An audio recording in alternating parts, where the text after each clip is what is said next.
À partir de cette idée, j'ai choisi d'abord d'aller vers des extraits ou des scènes courtes, euh, parce que il n'y aura pas de spectateur qui pourra voir l'intégralité du spectacle, à moins vraiment de suivre les comédiens dès qu'ils se déplacent et tout, mais je pense qu'à peu près personne ne fera ça. Et d'ailleurs, il y aura parfois plusieurs scènes qui se joueront en même temps à des endroits différents. J'ai aussi écrit des scènes courtes ou des extraits à mettre entre d'autres extraits.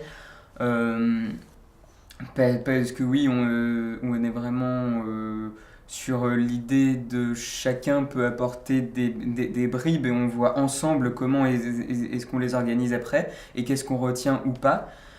Et l'idée, c'est qu'il n'y ait pas de fil narratif du spectacle, mais que ce soit des choses qui puissent parler aux passants, même s'ils ne s'arrêtent pas pour regarder pendant plus d'une minute.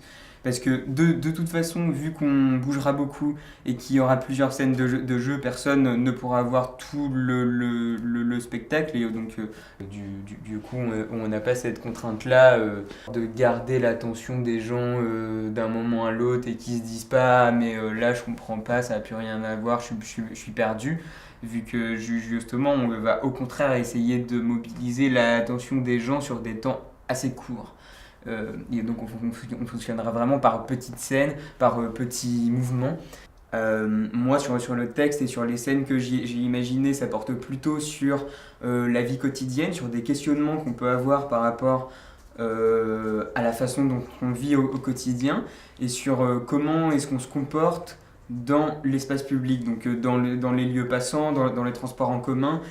Du coup, moi j'avais l'idée effectivement de recompiler un mélange de carnet de voyage que j'avais pu écrire, donc justement sur des observations que j'avais pu faire déjà dans l'espace public, donc à la manière d'un voyageur, donc ça change un petit peu là de ce qu'on prend comme cadre, et de le réécrire pour pouvoir y introduire d'autres citations, donc plutôt de journaux, de récits de voyage. Et donc voilà, c'était un peu l'idée que j'ai envie de faire passer pour aussi cette notion de passage en fait. C'est ça qui m'intéressait un petit peu. Comment nous, quand on arrive dans un endroit, qu'est-ce qu'on voit, comment est-ce qu'on s'y arrête. C'est aussi une façon d'aborder justement comment les autres occupent l'espace public, comment est-ce qu'ils vont être amenés à prendre, prendre l'espace qui est autour d'eux.